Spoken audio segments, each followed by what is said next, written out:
Good morning, and welcome to the original Loretta Brown Show radio to open the heart, heal the soul, and awaken the consciousness. Good morning, my dear. Yes. Okay, I feel better now. Yes. Feeling it. I do too. Feeling it for the 2025. Feeling it. Yes. 2025. Come on, baby. Come on. Right? Don't let me down. Come on. I was talking to one of my clients the other day. She goes, Loretta, I hate to tell you, but the bar is so low this year. Oh, so low. Like wow. anything. Ooh, like anything, a limbo right? bar. Like, yeah. Like, well, yeah. I can't go there. I can't do it. All right. It's tough for people that are 6 foot and taller like myself. So how do you do that? I don't, Loretta. That's why I don't. No, maybe when I was like in my teens and I was roller skating, shooting the moon or wherever they did it back in the day. Skating. Shooting the moon. Yeah. See, I never could. I just had everybody. I lost a lot, so I attempted. I love that. I'm 5'5" if I sit up real straight, tall, super right? straight. Yeah, right. Super straight, and the shortest one in my family. And my joke is, I want to be tall in my next life. I'm always like, what's going on up there? I thought you said tall in your next life, like your neck, like taller that way, like a drive. Like I really thought you said it. Like, wait, where's that coming from? So here's the thing: like, I am just over 6 foot. My like height of like wanting to be like exactly would be 6'4". But then I have some friends that are up there, and they're like, it's actually kind of a pain because you're doing a lot of like ducking down a lot more. And I can totally understand that. So where I'm at, I think I'm okay. I'm above average, but I'm below massive. Yeah. That's very well said. Okay, good. That's very well said. Yeah. Phew. I think that's your $1 million t-shirt. Yeah, I guess, right? Or my therapist is getting great, great feedback from me. So. Well, yeah. Well, yeah, here we are, tripping into 2025. I want to pause for just a moment and give a lot of prayers and good thoughts down to California and the fires. Yes. So, lots of Reiki, lots of angels, this morning I have several groups that send healing. And so we were like going, come on, we need some rain. We need the wind to die down. We need mist. They can take as much of ours as they want and need. I mean, up here in Seattle, we are gloomy, misty, and all that, and so they can have it, and and just take care of everyone down there. Yeah, we'll send some down. We'll just send it down right now. Here you go. And please stay safe, and also the animals. Always to the animals. Yeah. So we love you all down there, and praying for your protection, and everybody's good. Perfection. Everyone's good. It's very tragic. The other thing is, I want to give a shout out to President Jimmy Carter, 39th president of the USA. And absolutely, he's a humanitarian who was awarded the Nobel Peace Prize in 2002 for his work with the Carter Center, which promoted and expanded human rights. And, he died at 100 years old and was the longest lived president in U.S. history. That's right. Yep. And, he was always out there with his hammer, working on those projects. I've seen so many photos from friends of mine that have grown up around, like, I'm a little younger on the, when he was in presidency and something, but some of my older friends, they were around in their first round of voting. And they had a chance to vote like that. And they're like, oh, this is when we met him here. And this is when we met him here. I'm like, he was really a mover and a shaker, like, for the populace. And it was really cool.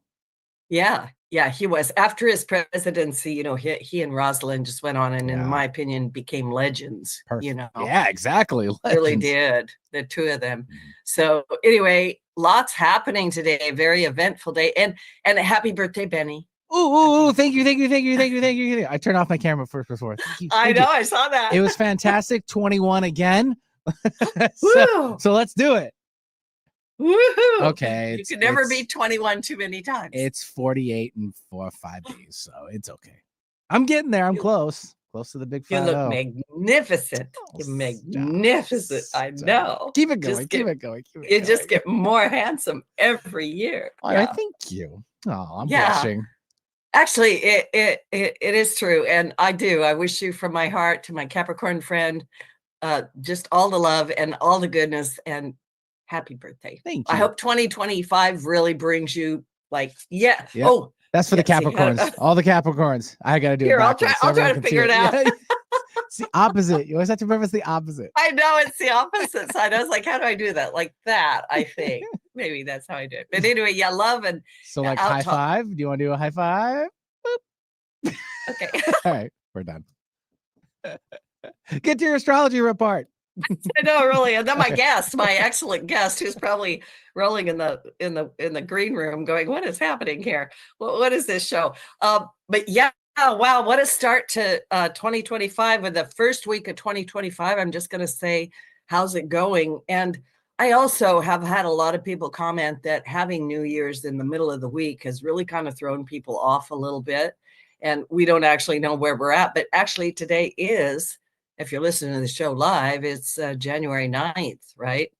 And we began the year a little bit sluggishly. My excellent astrologer friend Susan Miller was on the show last week, and you probably want to go back and listen to that show because she is she's an internationally renowned astrologer. She's been around for like 40 years. And if you haven't gotten her calendar, I'm putting another shout out. Go to astrologyzone.com and get her beautiful calendar. It's got all the astrology listed on there. And you know, we are greater than the stars, but it's good to take a look at the cosmic weather forecast. So we began the year with Mars retrograde.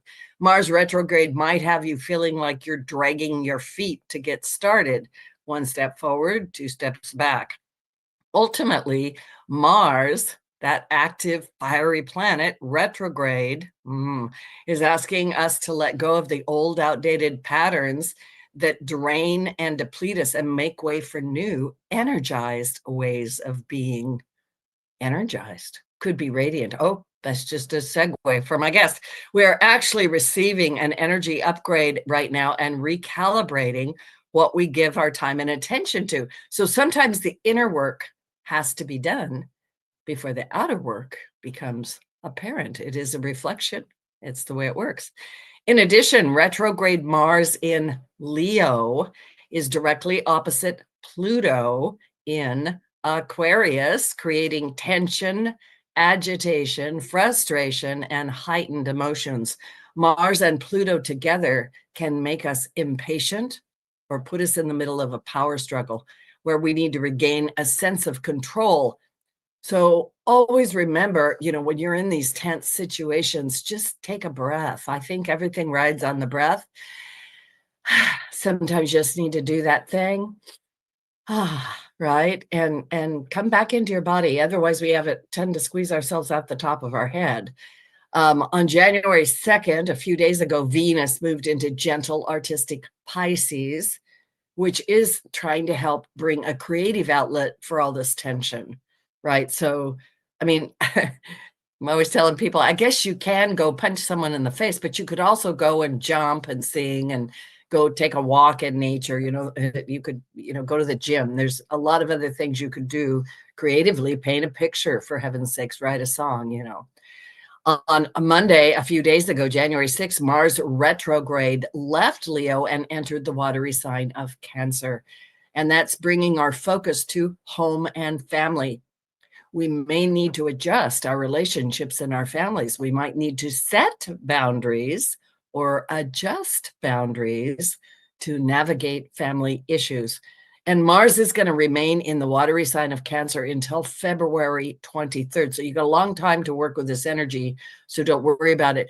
But it can also bring up maternal wounds, mothering, nurturing, and struggles when it comes to our role as caretakers for others. So if you're finding yourself feeling resentful, well, some of these things are always signs that you're a little out of balance. And we'll talk more about that. In fact, my guest is probably going to talk about that a bit. So as I mentioned, Mars is ultimately helping us recalibrate how we're spending our energy, where we're spending it on, and what we're giving ourselves up to. And we can rewrite these patterns. Yesterday, Mercury entered Capricorn helping us be more precise with our communication. Mercury in Capricorn, you got to be a little careful because it clears away the fluff, that Mercury, the sign of communication in Capricorn, the earth sign, sometimes can come through kind of blunt or to the point. But it's also a really great energy for removing illusion or delusion, or I don't know, sometimes you just got to say it how it is, right? You just got to say it. That's what you got to do. And so we're in this energy right now. And on Saturday, we have one of the biggest cosmic events of the year. And I actually think it's probably part of what's triggering the fires and a whole lot of other things going on in the news. The lunar nodes are changing. They're moving from the Aries Libra axis that we've been on for the last 18 months, Aries Libra, which is about balance. Aries is about me first. Libra is about you first.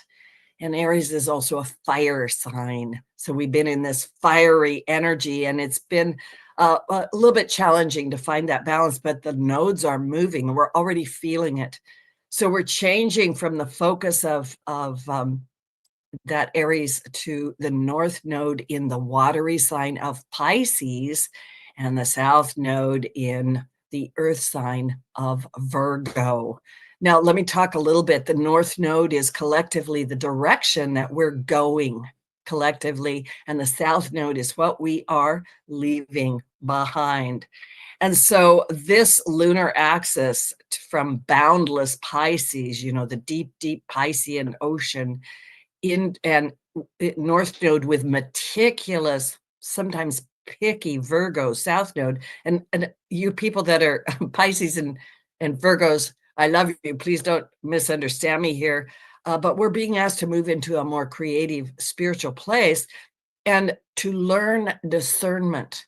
So the next 18 months, we're going to be discerning. And what are we discerning? Pisces can be very creative. It can be, greater compassion and all this kind of stuff, but it can also be a bit illusional or delusional or made up is what I say. It's very imaginary, right? Virgo can be hypercritical, like it's all your fault. You did this and you did that. So this balance, this Piscean Virgo water earth balance, I mean, I'm looking at the fires going, that's fire, fire, fire. That's Aries, Aries, Aries. And we need some Piscean energy to come in. We need some softness, some rain, some water, some depth, some spirituality, and our hearts need to be activated as we go into this Piscean Virgo axis. The question to ask ourselves as we go into this, are we being overly delusional about what's going on or making it up? Or is it really a great vision that we're headed for? Do we need to earth it in? So we sometimes have to, how do I say this? We want to take some of the elements to balance the other elements, or we want to find aspects within ourselves to balance other aspects. And these nodes, because they're the lunar nodes, are trying to help bring us in the right direction. By the way, these are mutable signs, meaning they're a little bit more flexible, but that also brings up issues of boundaries. And where are our boundaries? Wow, that is a long, long discussion. And so that's the energy that we're in. We are in for a big change, and keep your feet on the ground, keep your head in the heavens, keep your hearts open. And on that note, I'm going to bring in my guest. So I have a wonderful guest today, Becca Powers. Becca Powers, you sound like a superhero. I hope you have an outfit. Becca Powers is the author of A Return to Radiance and Harness Your Inner CEO, a Fortune 500 high-tech sales executive, a keynote speaker, a CEO of Powers Peak Potential. She has worked with industry giants Cisco, Dell, Royal Caribbean International, Office Depot, and now the Loretta Brown Show. And she, with an impressive record of leading large teams and hitting $500 million in annual revenue, Becca Powers has earned the coveted President's Club Award not once, not twice, not 3 times, but seven times. She's a certified Kundalini yoga teacher and Reiki master. She apparently lives in Florida. Welcome to the show, Becca. Thanks for your patience with all that. I feel so pumped. I'm like, I'm a superhero. I am just claiming it. Yeah. Yes. Ah, right. I feel like we need to do that like now, like Wonder Twin Powers Unite. Right? Send it out there. Anyway, I'm delighted to have you on my show, and thank you for dealing with all my silliness this morning. But it's the mood I'm in, and I have been reading your book, A Return to Radiance. Look at this cover. I love this. Aww. I love this cover. When that cover design came up, I loved it too. Yeah. And the subtitle, The Power Method to Ignite Your Soul. And why not use power? Because it's, like, I had to. I'd do it. Well, I would love to know, obviously, more about you. I don't know that my listening audience is familiar with you. Some might be and some might not be, but, it's always a good place to start. Well, I want to ask you one question before I go into like your history and who are you and where'd you come from and all those traditional questions.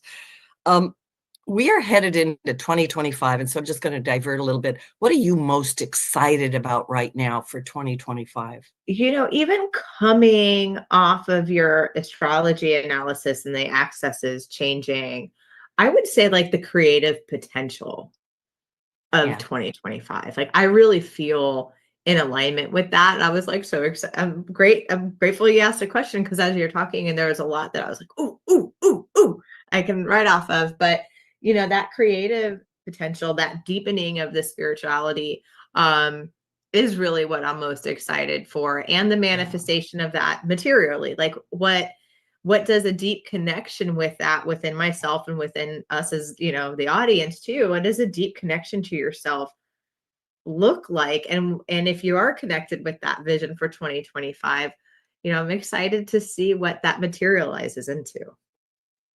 I love your answer. I talk all the time to people about the fact that, we really have moved into the age of Aquarius. Pluto is in Aquarius for the next 20 to 21 years. And this is triggering, it's an air sign. So it's triggering new thought, technologies, community, and the development of our gifts. Very important. Like we need everybody online. And so I think you being on my show today is so pivotally, like it's so divinely appointed, like it's the perfect day. I got goosebumps, but it's I do too. Day. I have them as you're saying that. I'm like, I believe that too. Yeah, because we need to become deeper inside ourselves. We need to know who we are. And I always have an invitation to people to, number one, know yourself, find out what your gifts are, but serve them up. Stop hoarding the cookies in the closet. I want some. Yes. Right? And that's so much in my message too. So tell us about yourself. I want to know every single detail. How did you end up becoming Becca Powers? So, I was born into the last name, which is just really cool. But, there's where I landed and how I came up with this like return to radiance thing is really living in the life of duality. I'm very grounded in my sales career. And I'm also super spiritual. I've got all the certifications. I mean, Kundalini level 2, Reiki master. And so I've lived this life of duality, and I love it. And I also see that amongst my working peers, and I'm going to bring this back to like my story and my parents and things like that too. But as I look at the workforce, we're so, generally speaking, disconnected from our spiritual selves that it's frightening in a way, right? So like, I'm like the caca, like, hey, please, working professionals that are tapped out and like disconnected from yourself, like come back to your radiance. That's kind of a return to radiance is a big call for really that working professional, because I find a lot, I have very fortunate, like you have a deep spiritual community, and that's beautiful because I'm held and I see other people kind of held on deeper meaning and stuff like that. But when I go back into the workforce, wow, it's really evident. So I'll just stop there in case I see you nodding, in case you want to say something, and then I'll share about like my backstory and like back to what I'm talking about. I'm just putting like what she said, right? I honestly have I've been running Reiki Oasis for 30 years, and I do all kinds of counseling and spiritual counseling, but I have noticed particularly, and maybe it's through the lockdowns or whatever it is, it's kind of been growing, but a general discontent that's so deep. And a lot of people come to me and I'm like, your well is dry. You have no well. You have no, where's your place you go to power up, to fuel yourself? And they're like, I don't have anything. Like, I'm just getting up, going through the day, trying to do this, trying to do that. And I'm sucked dry. And then there's this, and I know you're going to address all this, but then there's this, I want to change. I want to do something different, but I don't even have the energy to figure that out. And so when you talk about radiance, wow, I just really want you to just talk about that, because a lot of people might not have ever tapped into their radiance. Yes. So, and so I'm going to just jump right into that and share the story at the same time, because they're very interconnected. So I want to share a story with the audience and with you. But when I was 7, my mom, and you read the book, so you heard the story. But so this is the 1980s, guys. So don't judge me. Okay. Don't judge my mom. Don't judge my mom. Okay. But it was mid 1980s. And she brought me into a bar to watch a live band performance. And I remember walking in and just being like, wow, this is the coolest thing I've ever seen. There's like 100+ people in the bar. It was a bigger bar. And, there's the stage and the lights, and then people smoked. And so, but there's like smoke and fog happening, and the multi-shimmered lights are kind of coming through everything. And it was just so, like movie star to me, like, oh my God, this is the coolest thing. And then the band is playing Comfortably Numb, and, the lead guitarist steps into the spotlight and he like leans back, and there's this soul connection that happens. Like, I mean, I'm only like 7 years old, but I know what's happening. I can see it. Like, he's tapping into what I'm calling radiance. Like, his eyes are closed and you can tell the music is playing through him, and like, he's not playing it, it's playing through him. And then like, I have the goosebumps. People are grown men, like he hits the guitar solo and grown men like have like a tear in their eye. Like, you can like feel something's happening. And I share this story because like at the end of it, after it's all done, my mom looks at me and, she smiles at me. I smile at her, because that man was my dad. So I grew up seeing my mom played piano too. Like, she was obsessed with Stevie Nicks. Like, they did everything from like the Eagles to Floyd to Heart to Fleetwood Mac. And I got to grow up in a musician household. And the cool thing about that is that I saw their radiance, and what I consider someone's radiance. Well, I'm just going to digress, and then I want you to share, and then we'll kind of do our thing. In Kundalini yoga, our radiance is the highest expression of our soul in our human body. And we are born with it. And it's our job to return to it and then express it. But what I have found as part of our radiance is it's really, like you were saying, like, it's our gifts, it's our creativity, it's our talents, it's our uniqueness. And then, using another word you said, we get disconnected. We start life starts lifing. We start chasing work and bills and this and that. And then all of a sudden, we're not in our radiance anymore. We're disconnected from it. And so I wanted to share that story just to share an example of radiance. But Loretta, I'll turn it back to you, and then we'll just keep going. Oh no, I so, number one, adore what you said. And yes, I did read that in your book, and I went, yes. And I was a professional musician for years. I didn't know that. Yeah, I was born with a piano in my mouth, and taught myself to play, and lived in Saudi Arabia for a long time, and taught music in Saudi Arabia. So cool. But I've played for everything you can mention and name. And I know exactly, when I was reading that story, I went, oh yeah, that's exactly what happens. You just close your eyes and it just comes through you. And so I just say yes to that. And for you as a little girl to go into that environment and be exposed to that, I say yes to your mother. Yes. Thank you. Thank you. Yeah. Mm-hmm. It's life, right? Yeah. It's life. This is what life is all about. And Oh gosh, there's a lot we could say here, Becca. I can tell we're on the same thread here. You know, it comes into also the way that we're raised and how people raise children, and how do we develop that creativity, that radiance, even as a child, and as adults, how do we access it? Because there is a way of being, you know, it isn't just loosey goosey. It actually requires quite a bit of discipline. So having said that, yeah, no, it does. And I'm like, yes. And so I have two sides of that coin that I'd like to talk about, and why this is such an important conversation, and such a good conversation for the beginning of the year, because here's the sad note to the story. My parents did get sucked into work, bills, responsibility. yeah. As time went on, and by the time I'm in high school and college, the gigs got less and less. That playing music, the bonfires, the guitars, the pianos, they were closed and in cases. Like, there's a true sadness that happened as the responsibilities increased and as I got older. And you know, sadly, both of my parents passed away at very early ages. My mom was 46. My dad was around 60. And by the time I was 36, I lost both my parents.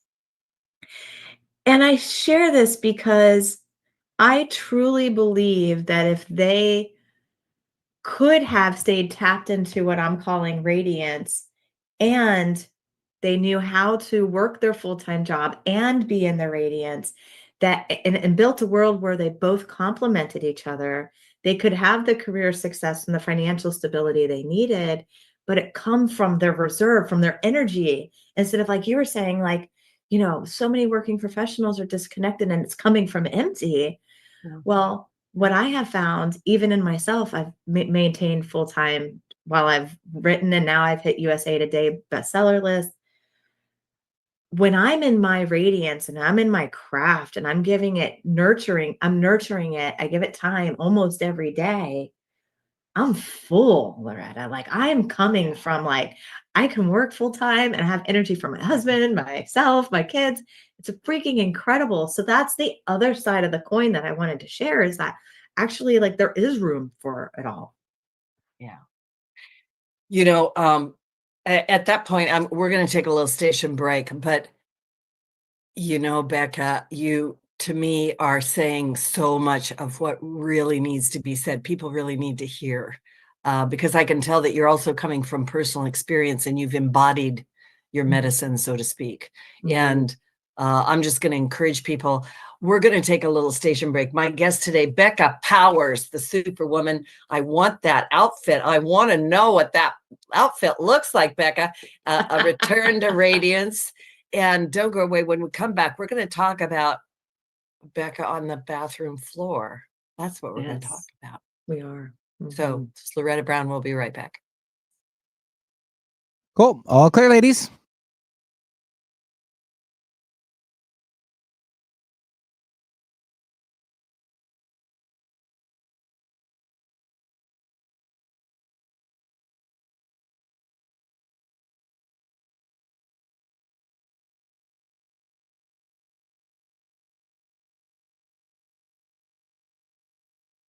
Energy is powerful. It's all around us, mysterious, full of potential. Directing positive, healing energy to raise your vibrational rate through Reiki can change your life. Reiki Master Loretta Brown has relieved stress, sadness, anger, and even helped clients lose weight, stop smoking, and end sleep disorders. Worldwide, people have sought out Reiki Oasis. If you want help with your dis-ease, visit ReikiOasis.com. Harness life's energy. Visit ReikiOasis.com today. How's business? Good. Are you up to speed with the new beneficial ownership reporting requirements? Sort of. What's it about?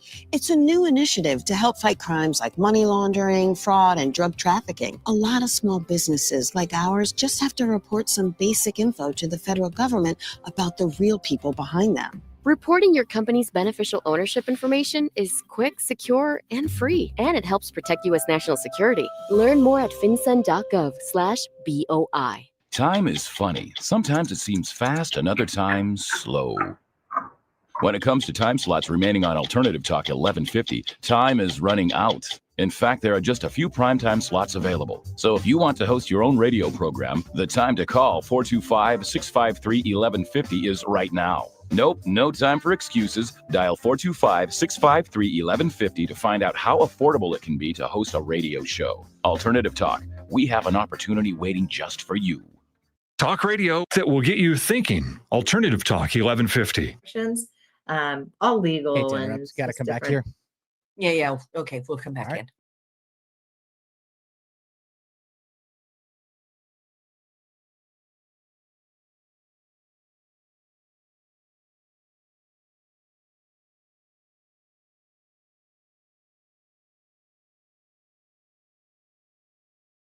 Perfect.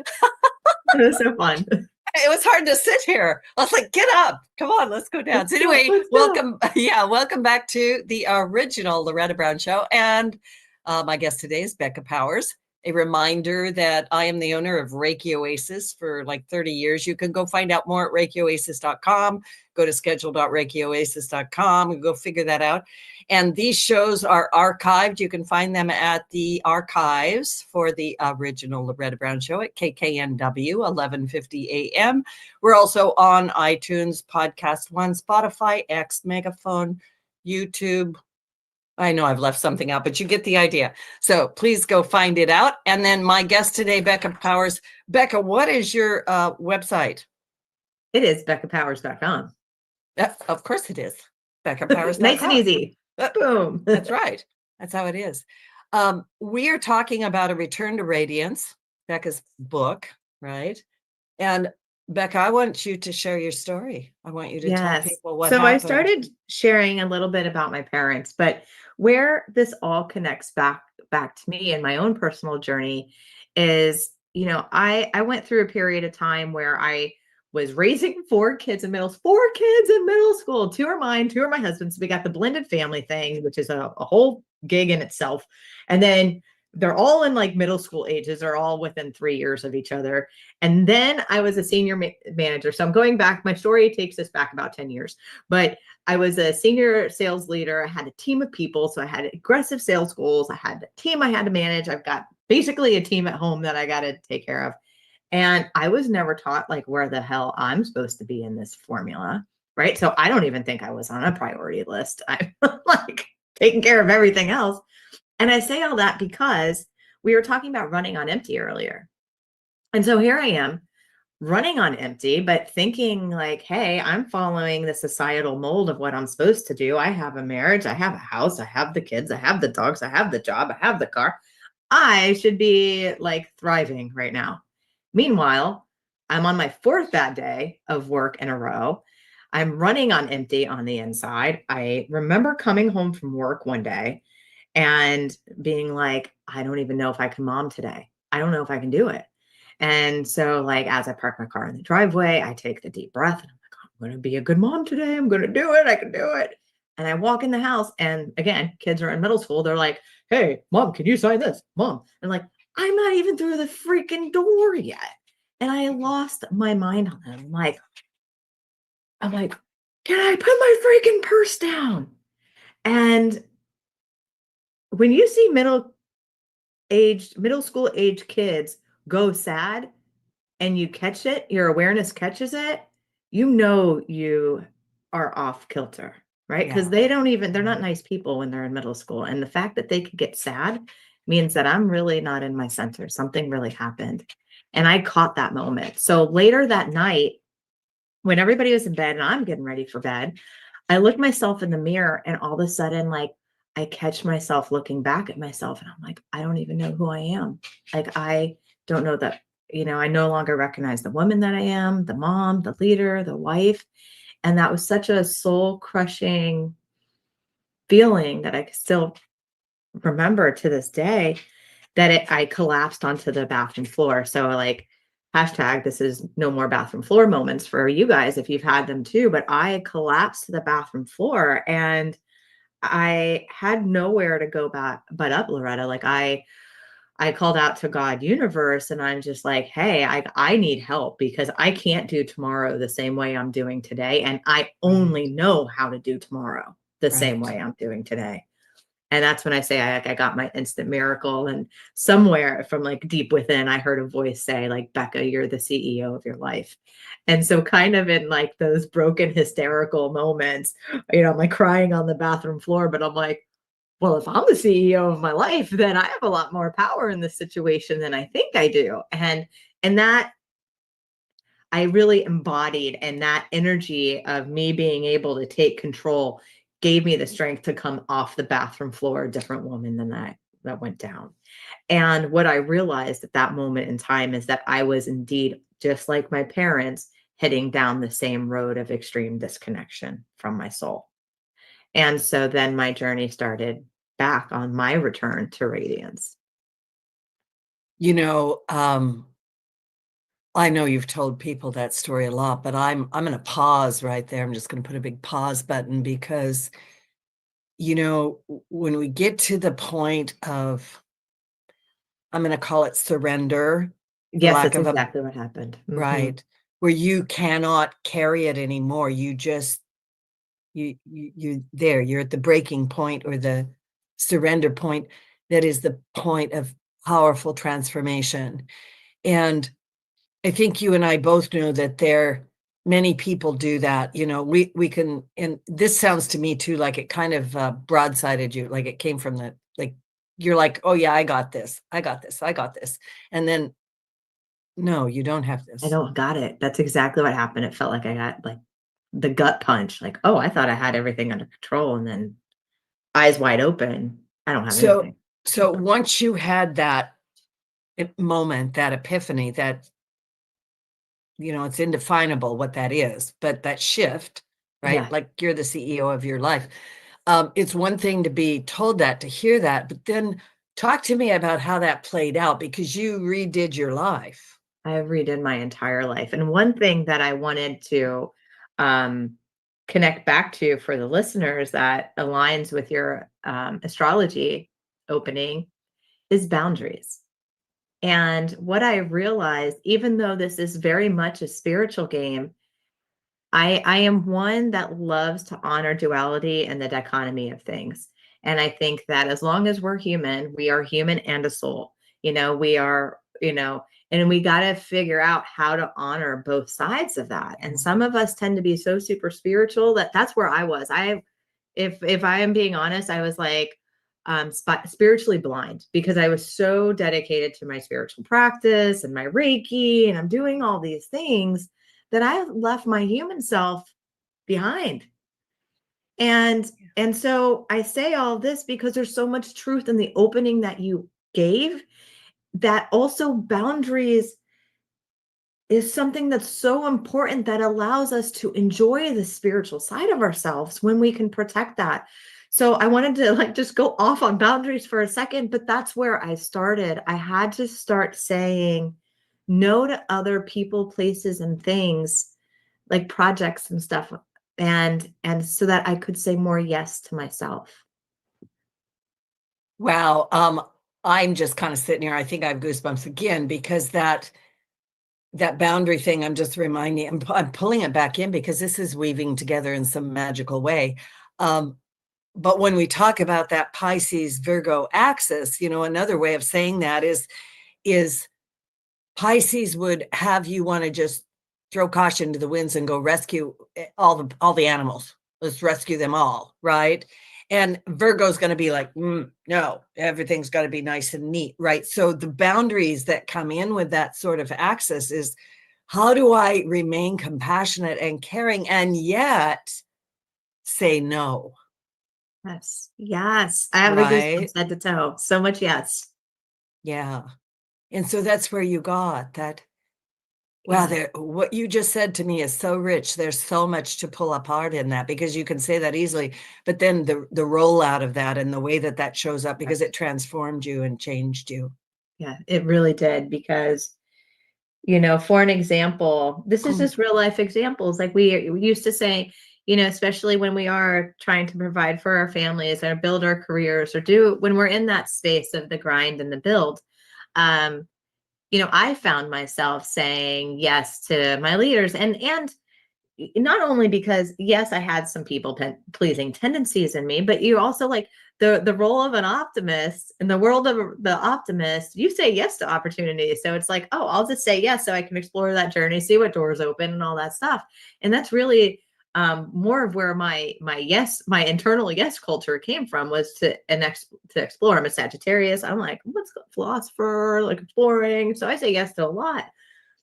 But what I didn't realize is that all my yeses took away from me. And so for instance, I'm a writer. I didn't write for 15 years because I was so busy outside of myself doing all those things. And so as I'm sitting here having this conversation, like, things to consider is, if I say no to taking on a project, what could I say yes to for myself? And as my journey, so as you're suggesting, as my journey started unfolding, I started saying no to the things that would just drain my energy. I had to, because I had no energy. Like, I literally was like, I can't take another thing. Yeah. But as I started saying no to other things, what I realized is I was saying yes to myself. And one of the very first things that I did was I started writing again. And all of a sudden, just in like 2 weeks of writing, I felt my energy increase. I could tear. I'm like, I was just journaling, and like, I'm a gratitude journal. Like, I've got great spiritual habits, but I just started writing for myself, little short stories, like kind of funny stories again, like not doing anything so that I checked it off the list. I did my gratitude journal today, which is a good practice. I'm not knocking my gratitude journal. I still do it, but I started writing for the fun of it. And then I'm like, oh, I got energy. Oh, it's easier to say no to that. Oh, now I can write for an hour a day. Now I'm writing a book. Like, I can't tell you, with just that thing changed my whole life. And there's so many other things I did, but that one thing was so powerful. I'm so proud of you. I love you. Thank you. Yeah, I love you. Thank you. Thanks for doing that and saying all that. I'm thinking, oh, my beautiful Sagittarian friend. So you took all of your beautiful fire, your joy, your adventure, your love to travel, do all this stuff, and you instead of just depleting it, action, do, which fire can do that. Do. I'm just going to burn, right? You tempered it with creativity. Yes. And creativity is, I went, wow, what a balance, what a beautiful balance, what a lovely, I really, really mean this, what a lovely, lovely balance, what a beautiful thing. I want to pull something out that we talked about during the break, only because I am honoring your parents, right, who hang around you. And I want to pull in that little extra piece, because it's a very potent story about your parents passing away early. Yes. And how that really influenced you to write this book. Yes. So one of the things I shared during break is that, I believe now, more in hindsight, with time to reflect on it, that my parents fell into a Great Depression because they knew what their radiance felt like. Yeah. And so as they disconnected from it, their depression grew more and more, because they're like, why? I don't feel life like I used to. Like, life feels very sad. And I could see the sadness in them. And I truly believe that if they knew how to stay in their radiance and also do the human side work and do the things that they needed, if they can nurture their soul and nurture their humanness at the same time, if they knew how to do that, they would still be alive today. Yeah. So for the people listening, how can they do that? What advice can you give them? What sort of instructions? Yeah. Yeah, I truly believe we all have a wiring to us. And some of us have been and I tear up saying this because we're so disconnected from ourselves, that I get this question a lot, like, where do I even start? I don't know what my radiance looks like. And then we're also, which is a good thing, but it's also why I use the word radiance. We have become such a trauma-informed culture that there's a hyper focus on our trauma.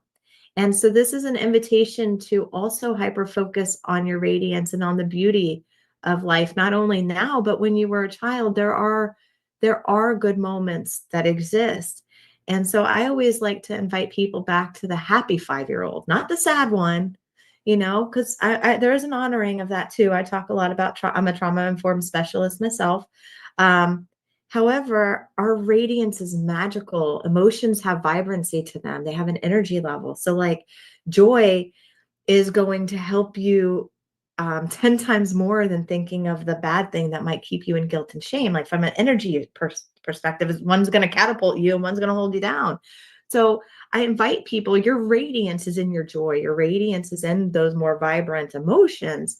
So go back to the 5-year-old self that was spinning around in the flowers and like, what did you enjoy doing? If I go back to my 5-year-old self, I was writing and like sharing my musings with my stuffed animals, right? So it makes sense that I'm a writer and a speaker today because those were my musings. Those were my natural connections. And as I share this with people, they're like, oh yeah, I used to like gardening with my grandma, like really enjoy gardening. And I'm like, well, then go garden. Like it might not, the thing that lights you up inside might not be the thing that monetizes you, right? Yeah. But it may be the thing that gives you the energy, gives you that radiance so that you can go monetize and joy rather than emptiness. Does that make sense? Oh, that was so well said.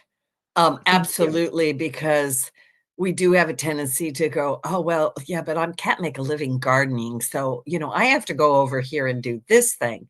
But no, I'm hearing you. So finding what it is that brings you radiance, that makes you, that feeds your soul, right? But get your radiance.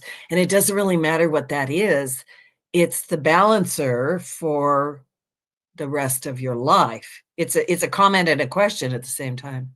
Yes. Yeah. And if you like, for an example, this is real life. Once I started writing and then starting producing books, I'm working full time and still raising a family. Just keep that in mind. Like now I've been doing it for a while. My kids are now in college, but so I was still raising a family. I was still working full time. Like in the world of the societal view, like I was still in it, but I had this beautiful space carved out for my musings and for myself. And this other thing happened that I am so excited to share because I ended up becoming more successful as a result. I wasn't trying to be more successful. I actually was I wasn't trying to pull back, but I was like, I was protecting the space. And I was like, ooh, I'm like, I don't care what cost it takes me. And then actually I became more successful and I was like, oh, wow, that was really cool. I'm like, if everyone knew that they could do this thing and then actually become more successful, I think everybody would do their thing. I'm thinking about, the comment less is more. And I'm also thinking about my piano training and my teacher used to say, Loretta, if you really need to play these very fast virtuoso sections, you need to totally relax, because the idea is like, oh, here it is. And it's like, no, here it is. Right. Yeah. Interesting. Very interesting stuff. And I'm also very aware of the fact that, because you're an energy worker too, that we have, how do I say this? We only have so much space. We only have 100% of our energy every day. Like we live in a bubble, whether you believe it's there or not. And we actually have more control over that than we think. But the other thing is that if I'm full of whatever, I don't have room for something else to come in. So you have to sort of let that go, give that up, move that out, do something. I love that you said that. And I didn't mean to cut you off, but I'm just like space. Like if you could really wrap your head around what Loretta's saying, we only have capacity for so much space. And if you want more of that deliciousness of life, like life is really beautiful when you start to, like as an energy worker too, like I can almost visually see it's like the carving out and pushing it this way. So more of it could come in this way. Yeah. But when it starts to happen, you're like, food tastes richer, your relationships are deeper. I don't even know how to explain it, but it's so beautiful. But going back to what you're saying, there's only so much space. So we have to do the work to create the space for the goodness to come in. Yeah. Yeah. And I'm hearing all the listeners, clamoring a little bit like, okay, Becca and Loretta, I'm listening. I love what you're saying, right? But I'm so busy and so depleted. Where do I create 1 minute, right? What can you say to people that are like that? First of all, I mean, I just from experience, you have 1 minute in the bathroom. I don't know how many times I did. I went to the bathroom and I did my 1 minute breathing exercises in the bathroom. So everyone has 1 minute in the bathroom. If you can get to 3, that's like really all you need. Yeah, but what about your cat? Your cat has to come in there with you. But anyway.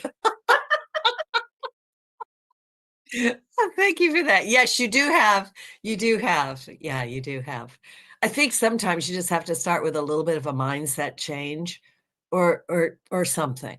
Yeah. And that's what I was going to say. It's like when people, yes, there's this deep spiritual outcome and practical outcome too, right? More money is always welcome. More energy is always welcome. But where did it start for me? Boundaries and choices. Like I had to, in my teachings, I say that choice only has 2 paths. And this is really when I stripped everything away and I had to look at everything from start. I ended up with autoimmune disease. It was really, I worked myself into a hot mess, and then I had to work myself out into my beauty, right? Back into a beautiful life. But as I was going through that, it comes down to choices. Like my choices, we make thousands of choices every day, whether we think about it or not. But if you could start being mindful of your bigger choices, our choices do one of 2 things. They either serve us, sabotage us. They either serve us or sabotage us, empower or disempower, help or hurt. And if you can really start to be like, all right, I have a choice. Like I'm a simple one where we're making fun of. I'm going into the bathroom. I could also choose to use this time with the door closed and no one bothering me. I can choose to breathe mindfully for a minute. Yeah. Or I am about ready to say yes to something that I don't want to say yes to, but I feel like I have to. So that might hurt me, but how can I make a secondary decision that helps me? Like, for instance, like if I know I'm going to have to do a family commitment over a weekend, I make sure that I carve out maybe time to go for a hike or do something that's going to fill that back up. So I don't want to take too much airtime going into that, but I did want to share that choices is a very practical way to start. Yeah. And I'm going to point people back to your book, A Return to Radiance. Tell us, I don't know, like in, 15 seconds or less about your book, how it can help people, where they can find it and that kind of thing. Well, you can find it at any major retailer, also on my website at beccapowers.com. But why this book is important is because you deserve to live your best life in this life today. And, through all my certifications and all my life experiences, I truly believe, and I know because I've put so many people through it and stuff, that the way I laid down the framework and the power method starts you in your humanness and brings you back to your soul. And so it's laid down in a very practical way to help you return to your radiance. So just like, you deserve to feel that. Yeah. I'm going to tell people the book is really written kind of like a workbook, honestly. So you read the chapter and then she's got the, the crystal of it, the gem of it, right? She's got exercises. Like I really, really encourage you to get it and to check out Becca Powers, right? Because I love her name and that's how that goes. It is fun. Yeah. So we're almost at the end here. Final comments to people, final, things that you want them to take away from this? The biggest thing that I want people to know is that you are so much more than you might comprehend. And you deserve not only living in that, but the joy of discovering who you really are. Yeah. the joy of discovering who you really are. Yeah, you said that so easily and gently. And I went, well, that is the great work, isn't it? It is. You know, that is the great work. And then figuring out how to allow yourself to be who you're truly meant to be. And I really mean it. I want people to find their gifts, share their gifts, empower themselves, you know, get yourselves good and share your cookies. Stop being so selfish with your gifts. Yes, exactly. Becca, it has been a joy and a delight to have you on my show today. And thank you so, so much. And please enjoy, you know, the Pisces Virgo axis. I think it's going to work for you for the next 18 months, my Sagittarian friend. The first half of the year is going to be amazing for you. Amazing, amazing, amazing. And especially after June 9th, get ready to be blown out of a cannon. Just saying. Okay. To Betty Brothers, you're the best. To the listeners, you're the best. And yes, thank you, Becca.